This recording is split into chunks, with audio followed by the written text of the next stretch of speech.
구약성경 레위기 제16장 6절로 10절입니다. 아론은 자기를 위한 속죄제의 수송아지를 드리되 자기와 집안을 위하여 속죄하고 또 그 두 염소를 가지고 회막문 여호와 앞에 두고 두 염소를 위하여 제비 뽑되 한 제비는 여호와를 위하고 한 제비는 아사셀을 위하여 할지며 아론은 여호와를 위하여 제비 뽑은 염소를 속죄제로 드리고 아사셀을 위하여 제비 뽑은 염소는 산채로 여호와 앞에 두었다가 그것으로 속죄하고 아사셀을 위하여 광야로 보낼지니라. 아멘. 어떻게 믿는 신앙이 건강한 신앙이고 잘 믿는 것인가 하면 성경대로 믿는 것입니다. 따라해 봅시다. 성경대로. 성경은 우리 신앙생활의 일종의 나침판과 같고 지도와 같고 요새 말로 하면 내비게이션과 똑같습니다. 성경 말씀대로 하면 바르게 자라는 것입니다. 그리고 주변 환경이 성경과 다르다고 할 때 기준인 성경을 참조해서 확인하면서 나아가야 안전한 것입니다. 받아서입니다. 성경대로. 성경은 66권입니다. 어떤 분은 아이고 짧습니다. 1년에 한 10번을 읽어야죠. 우리 통성경학교 조병호 박사님 같은 경우는 그렇게 주장하면서 열심히 사역하시는데요. 제가 열심히 해봤더니 그게 보통 쉬운 게 아니에요. 어렵습니다. 아무튼 그런 분들은 한 36일 만에 한 번씩 이렇게 읽는 속도로 통독하는 겁니다. 소리 내가지고 1년에 한 10번 정도는 읽어야죠. 성경은 짧습니다. 마태복음 같은 경우는 28장으로 되어 있잖아요. 그러면 그냥 앉은 자리에서 한 30분 쫙 읽어 내려버리는 거예요. 그래서 통으로 그냥 큰 줄기를 이렇게, 그렇지 않으면 한 달 내내 읽습니다. 물론 이제 그렇게 또 이제 읽는 방법이 있고 이 다양한 방법의 그 효과가 있긴 하지만 아무튼 그렇다. 성경대로 신앙생활을. 그러나 성경대로라 할 때 사실은 그게 정답이긴 하지만 때로는 또 막연할 수가 있어요. 그래서 우리 선조들이 하나님의 주신 지혜에 따라서 성경을 아주 쫙 짜가지고 압축했어요. 그것이 소위 말해서 신조라는 것들이고 또 교리라고 하는 것들이고 고백서라고 하는 것들입니다. 그러니까 그것들은 다른 데서 첨가해서 이렇게 보탠 것이 아니라 꾸민 것이 아니라 성경의 내용을 압축한 내용이기 때문에 아주 컴팩트한 압축된 압축 파일입니다. 그래서 성경대로 믿는다, 성경대로 고백한다, 성경대로 나아간다, 신앙생활한다 하는 말은 다른 말로 하면 신앙 고백서대로 믿는다, 신앙 고백서대로 나아간다 하는 말하고 다르지가 않습니다. 같이 보면 됩니다. 그래서 저는 목회 철학상 한 번 듣고 잊어버리면 안 된다 해서 3년 내지는 4년마다 한 번씩은 잡아 돌려야 됩니다. 반복이 중요합니다. 그래서 지금 우리는 이 사도신경을 작년 후반부터 시작해서 오늘 14번째 지금 쪼각쪼각해서 지금이 우리의 신앙 고백서인 사도신경을 지금 읽어오고 있고 주일마다 다시 새겨보고 있는 것입니다. 오늘 주제는 죄를 사하여 주시는 것과 라고 하는 그 부분에 대한 말씀입니다. 이 시간에 제가 조금 더 살을 붙여서 우리 마음 가운데 확신이 들도록 하나님 의지해서 설명해 보도록 하겠습니다. 죄는 반드시 형벌이 따릅니다. 죄 지으면 형벌이 있습니다. 하나님께서는 반드시 죄의 대가를 찾으십니다. 그래서 죄는 하나님의 진노의 대상이 됩니다. 하나님 앞에서. 이 땅에서 하나님의 저주 가운데 살 뿐만 아니라 이 죄된 저주된 모습의 가장 대표적인 모습이 뭐냐? 그것은 관계의 파괴입니다. 해봅시다. 관계의 파괴. 정상적인 관계가 행복의 조건으로 함께 주셨는데 그것이 죄 때문에 다 산산조각이 깨져버리는 거예요. 다차원의 관계를 사람들은 가지고 있어요. 한 사람이 보세요. 한 인간적인 측면을 볼 때 집에서 부부가 있다 그러면 부부간의 관계, 부모 자식 간의 관계, 한 부모 밑에서 형제 간의 관계, 또 조카의 관계, 또 담 넘어서 이웃 간의 관계, 직장 가면 직장 상사와 또 동료들 간의 관계, 수많은 관계들을 형성하고 있어요. 그러나 이 모든 것, 방금 예를 들었던 것은 인간 대 인간의 관계예요. 인간의 관계 속에 그런 여러 가지 복잡한 관계가 있어요. 큰 눈으로 봤을 때 사람은 관계 속에 있도록 또 관계 속에서 행복해하고 의미를 찾도록 하나님은 그렇게 처음부터 창조하셨는데 가장 큰 줄기의 관계는 뭐냐? 첫 번째로는 대신관계, 즉 하나님과의 관계예요. 피조물인 사람으로서 절대자인 창조주와의 관계, 이것이 잘 소통되고 활짝 개방이 되었을 때 행복한 겁니다. 사람은 밥만 먹고 살면, 이 몸만 편하면 행복한 게 아니라 파스칼이 얘기했듯이 하나님으로만 채워질 수 있는 유일한 공간이 사람 마음 가운데 있는 거예요. 영혼 가운데. 왜냐하면 영적인 존재이기 때문에. 그래서 몸 편하고 몸 따뜻하고 배부르고 이리 하면 행복하냐? 그렇지 않아요. 하나님과의 관계가 활짝 열려있는 사람이 행복한 사람의 가장 절대적인 첫 번째 조건을 갖춘 거예요. 대신관계입니다. 하나님과의 관계입니다. 그런데 죄를 지음으로 하나님과의 관계가 깨져버린 거예요. 그 모습이 첫 조상 아담과 하와 부부는 하나님의 낯을 피하여 자기 자신을 숨기는 거예요. 하나님으로부터 도망가는 거예요. 그리고 아담아 하고 부르는 것을 두려워하는 거예요. 이게 하나님과의 관계가 깨져버린 현상입니다. 오늘날도 우리 인생들이, 수많은 이웃들이, 우리 사람들이 동시대에 살아가고 있는데 하나님에 대해서 싫어해요. 이 하나님에 대해 관계가 아주 헝클어지고 깨어져 버린 증상 중에 한 가지입니다. 적극적일 때는 하나님을 대적하고 욕합니다. 소극적일 때는 적극적으로 이렇게 핍박까지는 하지 않는다 할지라도 무관심해해요. 그것이 바로 하나님과의 관계가 단절되어 있는 인생들, 죄인들의 모습인 겁니다. 그런가 이처럼 대신관계, 하나님 신과의 관계가 깨질 뿐만 아니라 죄의 결과는 대인관계에 심각한 이 뒤틀림 현상, 산산조가 깨짐을 발생시켰어요. 첫사람 부부에 있어서는 그것이 바로 나타났죠. 내 뼈 중에 뼈입니다. 너무 사랑스럽다. 나의 필장이 나의 배우구나. 이렇게 배우자구나. 이렇게 했던 아담이 죄가 개입이 되고 나니까 그런 사랑스러운 아담과 하와의 관계가 완전히 박살나가지고 하나님이 주셔가지고 함께하게 붙여주신 이 여자가, 하와가 주니까 내가 먹었죠 하고 자기를 변호하면서 상대방을 핑계대고 이렇게 하는, 탓하는 이런 관계로 변하는 거예요. 이게 대인관계가 파괴되는 가장 첫 번째 나타나는 현상입니다. 오늘날도 마찬가지입니다. 사람들은 죄 가운데 있게 될 때에 있는 모습의 한 가지는 지극히 이기적이라는 겁니다. 그리고 다른 사람을 배려하는 것보다도 나를 위해서 다른 사람을 수단으로 사용하는 것이죠. 이게 죄된 모습의 아주 모습인데 이 세상은 그런 측면에서 아주 이기적인 현상이 아주 심각합니다. 그런가 하면 이처럼 하나님과 관계 깨지고 죄 때문에 죄의 영향으로 사람 간의 관계, 대인관계가 이기적인 관계가 깨지고, 그런가 하면 또 대물관계라 그래요. 우리 인생인 나와 우리와 하나님께서 우리에게 누리도록 또 관리하도록 또 개발하도록 맡겨주신 하나님의 피조세계, 이 세상 땅과 하늘과 온 천하 이 환경 조건, 이건 물질 세계인데 이 관계가 깨져버린 거예요. 그래서 당시에 바로 엉겅퀴가 나게 될 것이다. 뭐 이렇게 하나님께서 바로 저주하시는 그 장면이 사람을 이렇게 저항하는 이 세상으로, 그리고 사람은 오늘날에 이 세상을 하나님 맡겨주신 우리를 위한 이 동산인데, 재료들인데 이것을 아주 이기적으로 사용하고 탐욕적으로 사용한 결과로 하나님의 이 질서를 아주 깨버리고 심각하게 훼손시키기 때문에 지금처럼 소위 말해서 이런 온난화 현상 포함해가지고 환경 파괴의 아주 심각한 상태에 우리는 살고 있고 그 맛을 지금 우리는 보고 있죠. 죄는 형벌이 따른다. 대표적인 형벌, 이 시간 다 얘기할 수 없는데 한 가지만 얘기했는데 그건 관계의 파괴다. 대신관계 파괴, 대인관계 파괴, 대물관계 파괴, 다 파괴. 심지어는 대인관계 속에 내 자신이 나에 대한 이 관계도 깨져요. 그러니까 자아에 대한 긍정적인 이해나 자기 자신을 사랑하는 마음이 아주 왜곡되어 있어요. 그게 죄의 영향입니다. 그래서 심한 열등감과 자기 비하, 하나님이 하나님 형상 닮도록, 제가 일본에 명제화했잖아요. 나는 하나님의 형상대로 지음받은 하나님이 최고의 작품이다.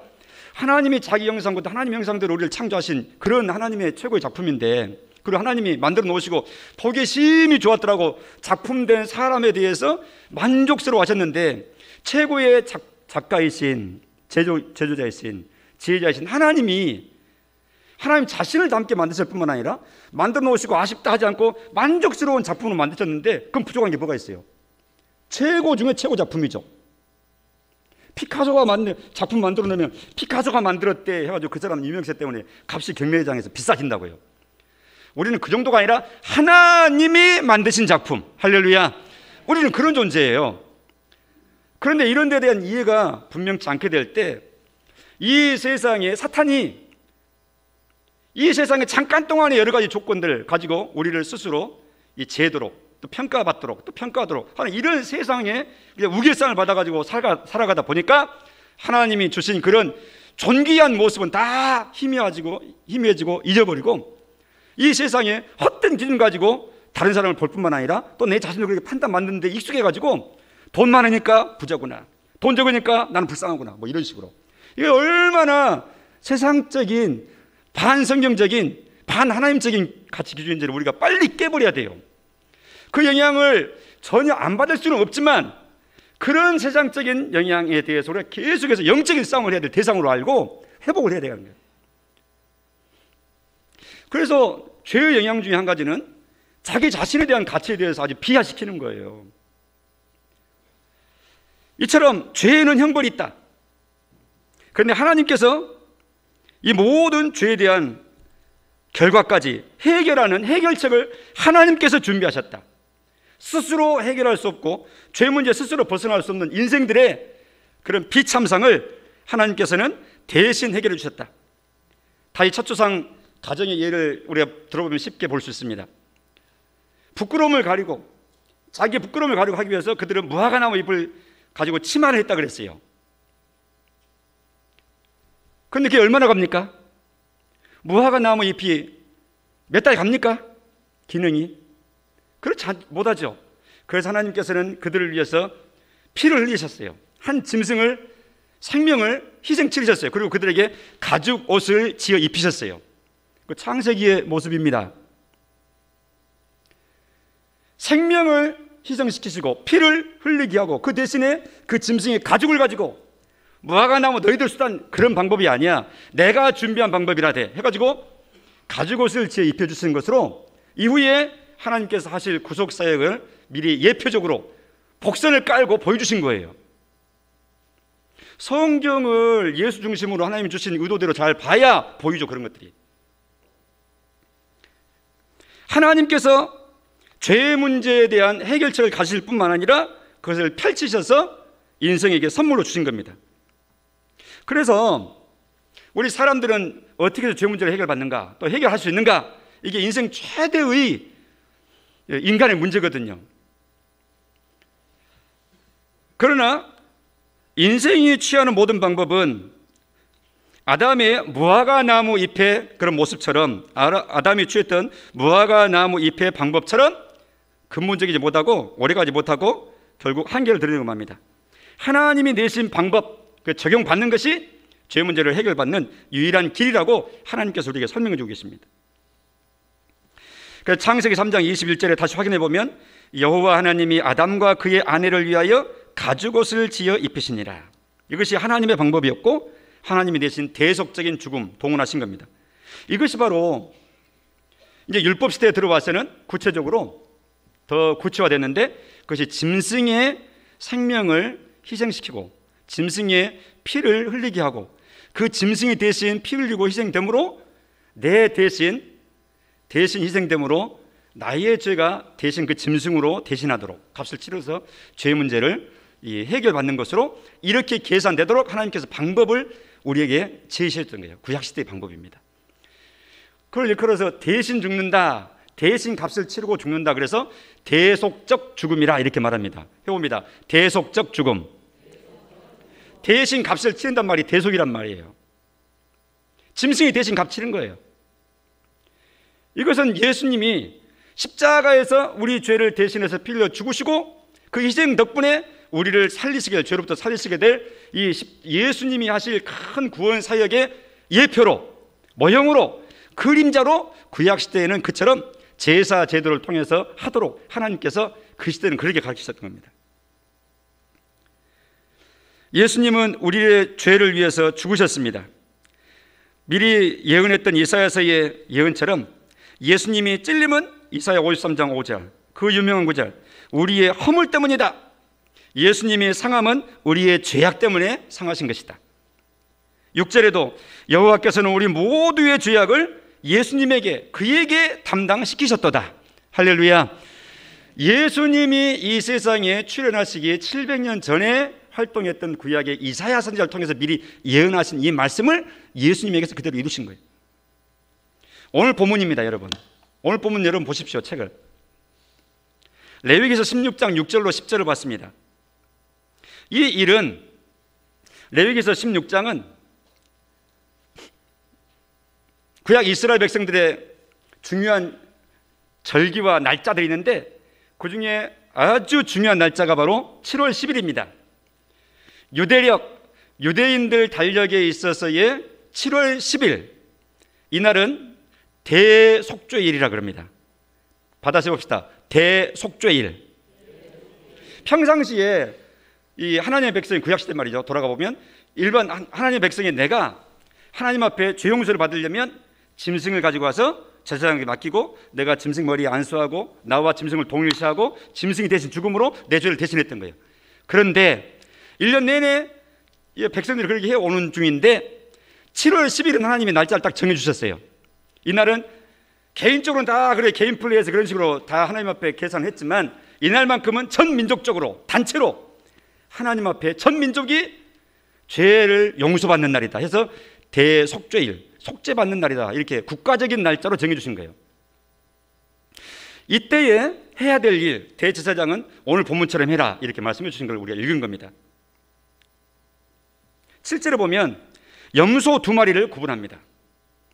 그래서 8절에 보면 제비를 뽑습니다. 2마리 염소가 1번, 2번이 있겠는데 먼저 뽑는 것은 뽑아가지고 하나님을 위해서 하나님께 피 흘려서 잡아 죽여서 제사드리는 속죄의 제물로 드리는 거예요. 2마리 중에 또 두 번째 것으로 뽑히는 것은 죽이지 않아요. 살려가지고 저 멀리 광야로 보내는 거예요. 그런데 이 두 번째 이 염소를 일컬어서 아사셀 염소라 이렇게 불렀어요. 아사셀이란 말이 무슨 말이냐? 학자들까지도 정확한 뜻은 몰라요. 그래서 이렇다 저렇다 하고 여러 가지 해설과 또 주장이 있는데 그 중에 가장 전 성경적으로 익숙한, 또 어원적으로 익숙한 것은 이 아사셀이라고 하는 말이 완전 제거라고 하는 의미, 그 단어에 근원이 되는 단어예요. 거기서 온 단어로 보았을 때 이 대속죄일의 의미 볼 때 바로 그 의미가 가장 적절하구나 하고 학자들이 주로 거기에 초점을 맞추죠. 아사셀이란 말이 뭐냐? 완전 제거. 그러니까 아사셀 염소다 이렇게 하나님께서 부르셨을 때 완전히 지난 1년 동안의 묵은 죄를 이 염소의 머리에 안수해서 다 옮겨놓고 이 염소로 하여금 이 시내를 예루살렘 시내를 빠져나가고 사람들 사이에 빠져나가가지고 사람 없는 광야로 데리고 가가지고 거기서 풀어서 쫓아버리는 거예요. 제가 여러 차례 설명을 드렸습니다. 이 염소가 군중 사이를 지나나갈 때 다 돌멩이를 들고 있다가 가버려라 하고 던져 돌팔매질 하는 거예요. 가버려라, 저 멀리 가버려라 하고 그 염소 한 마리를 이제 맡은 사람이 끌고 나가는데 다 돌멩이 들고 있던 걸 막 집어 던지는 거, 돌팔매질 하는 거예요. 그러니까 이 염소는 가면서 막 이리 맞고 저리 맞고 터지고 이리 하면서 상처받으면서 이제 멀리 사람이 없는 이 광야로 이렇게 이끌려가서 나중에 그곳에서 이제 풀어놓고 쫓아버리는 거죠. 그럼 이것은 이미 힘이 다 빠져 있고 상처난 이렇게 이미 다 탈진되어 있는 이런 상태인데 가서 이제 스스로 살지도 못하고 짐승의 먹이가 돼가지고 사라져버리는 거예요. 이게 아사셀 양에 가는 길이거든요.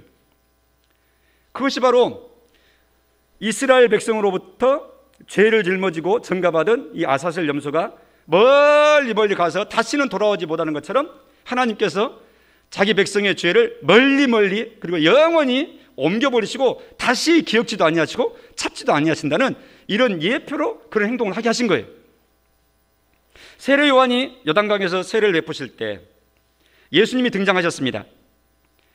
이때 성령의 감동으로 세례 요한은 외쳤습니다. 보라, 세상 죄를 지고 가는 하나님의 어린 양이다. 예수님에 대해서 세례 요한이 증거했습니다. 세례 요한은 예수님과 나이가 똑같아요. 근데 6개월 먼저 태어났어요. 그의 역할은 오실 메시아 예수님의 길을 예비하는 것이라고 그랬어요. 예수님에 대해서 외치는 거라고 그랬어요. 예수님께 대해서 그가 성령이 감동돼서 외친 내용이 바로 그거예요.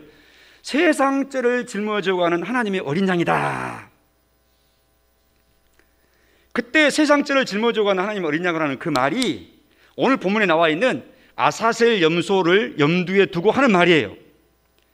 구약시대 해년마다 대속죄일만 되면 한 마리씩 광야로 쫓겨나가서 돌아오지 않고 광야로 쫓겨나가서 우리 죄를 멀리 옮겨버렸던 그 염소처럼 이 예수 저분이 우리의 죄를 짊어지고 죄 문제를 해결하실 하나님께서 준비하신 바로 그 짐승이다. 짐승과 같은 그분이다.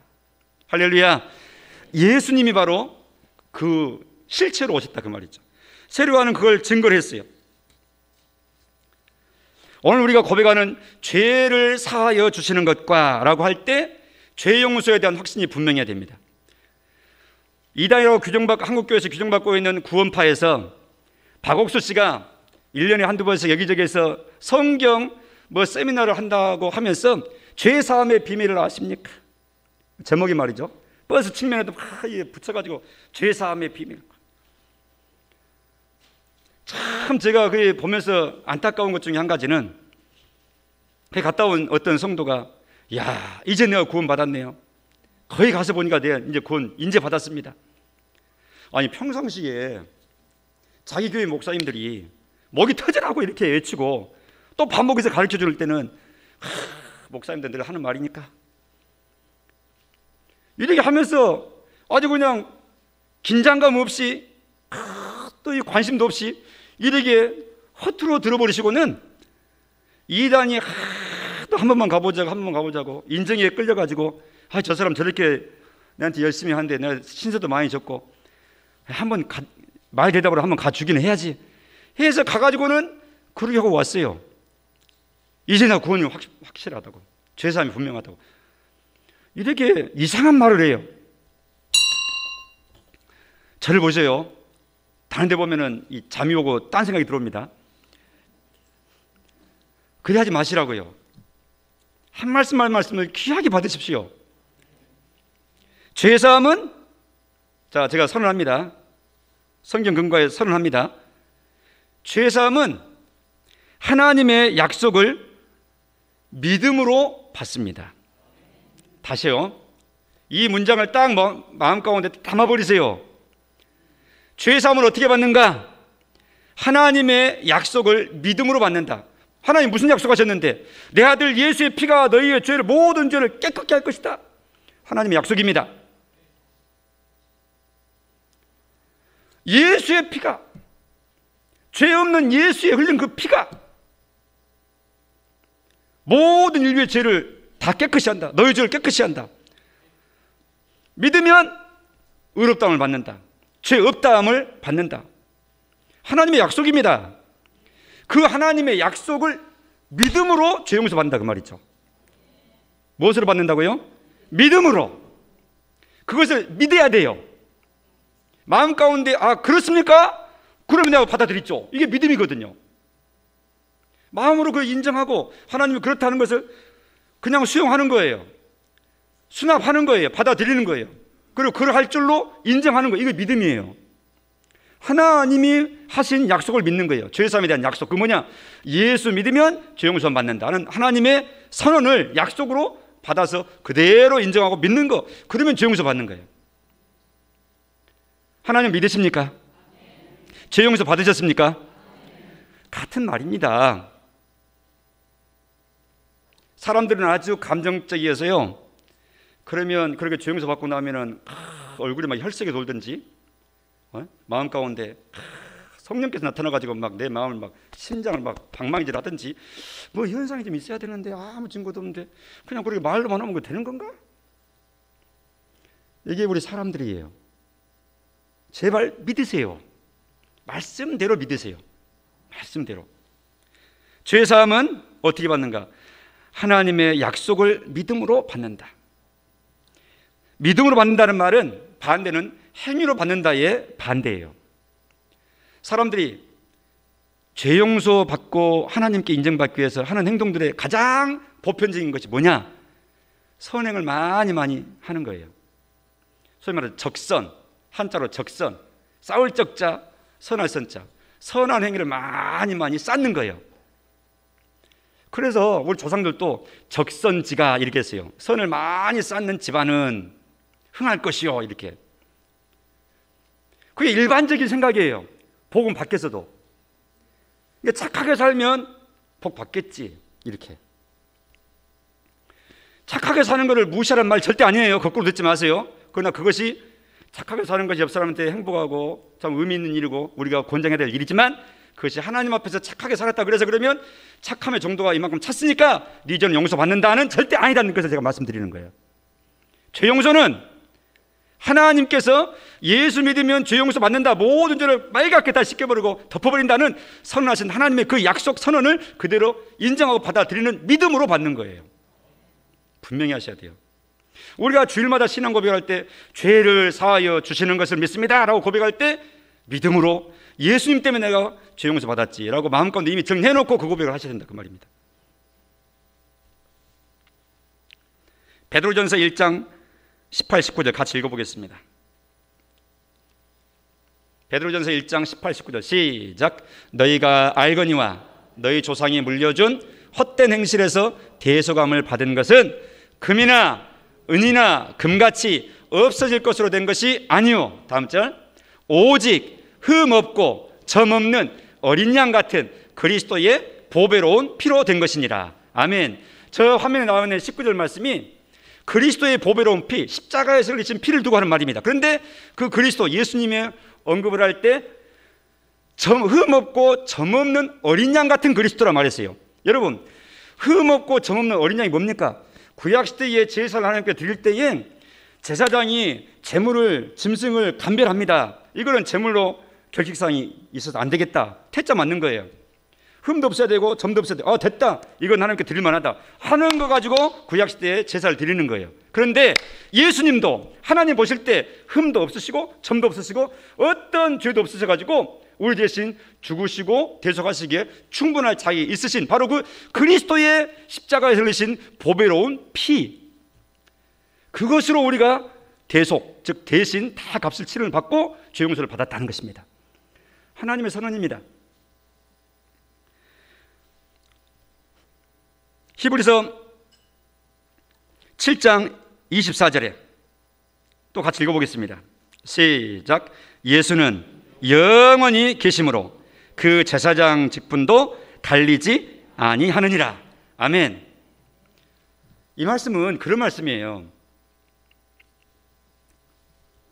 땅에 있는 예루살렘의 성전에서 제사장들이 제사를 지내잖아요. 근데 그 제사장들은 나이가 들면 늙어가지고 죽어요. 그러면 다른 제사장, 아들 제사장이 또 와가지고 또 제사장 역할을 해요. 또 그 사람도 나이 들어 죽어요.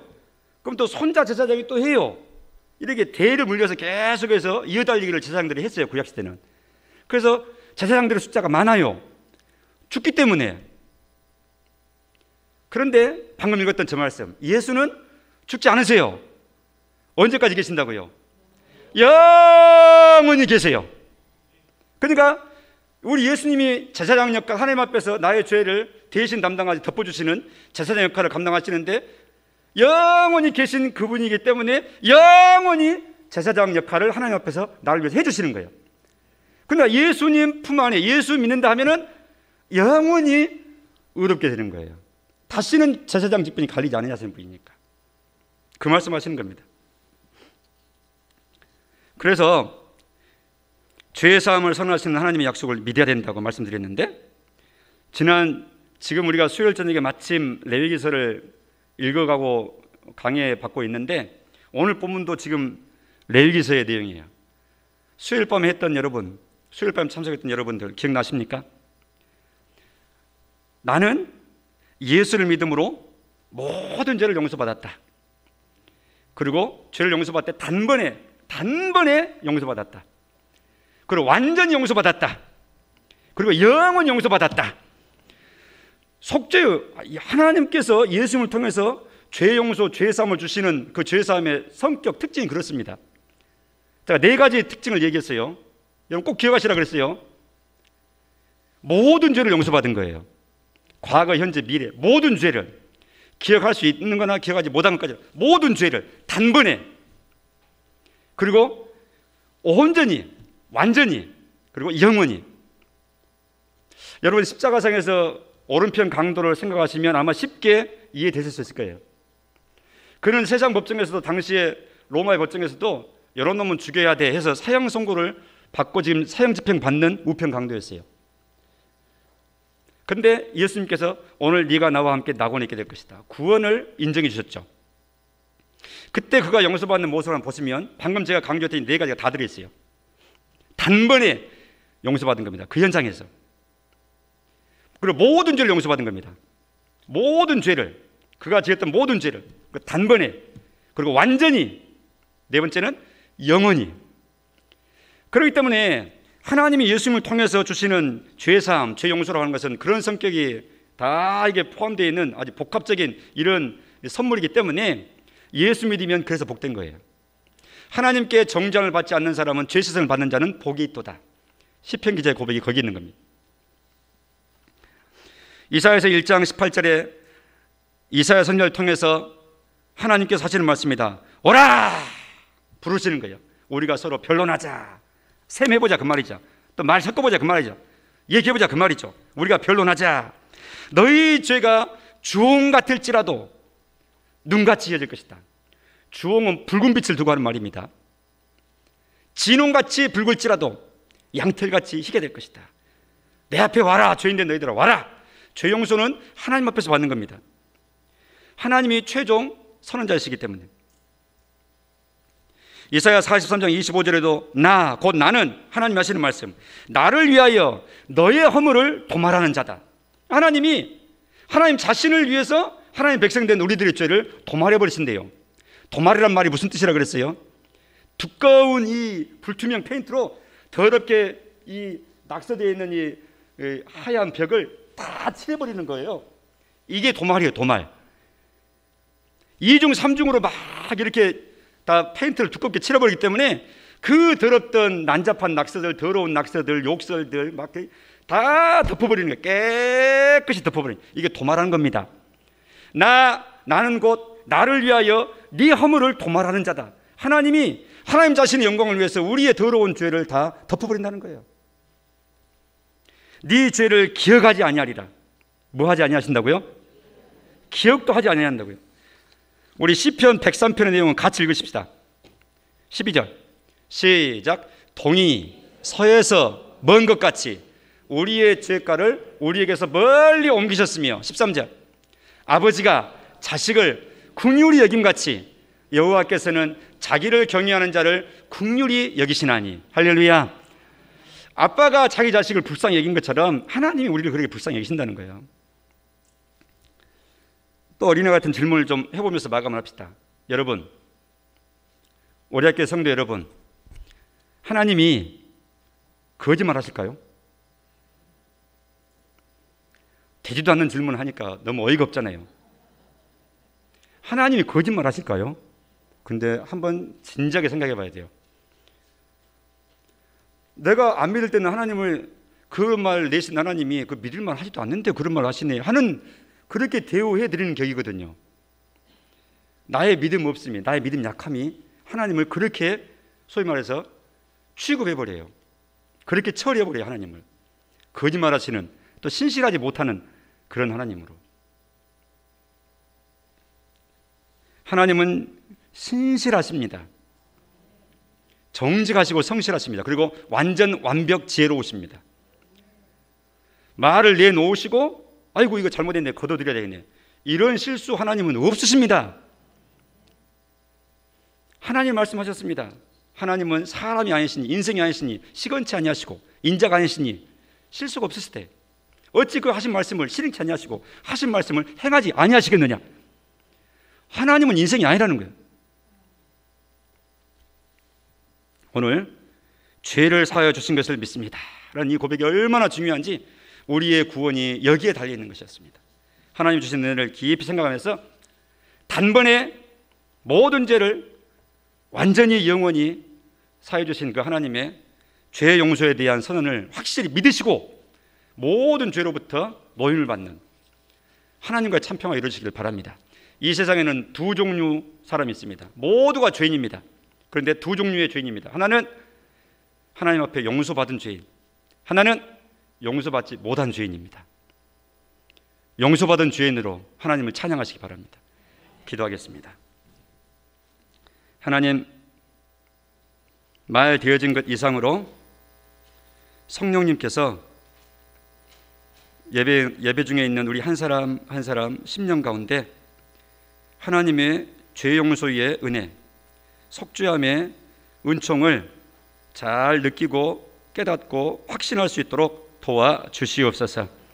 확신하면서 고백하게 하시고 누가 정죄해도 하나님이 나를 의롭다 하시고 하나님이 용서해 주셨다는 당당함으로 나아가는 확신의 신앙들이 다 되게 하여 주옵소서.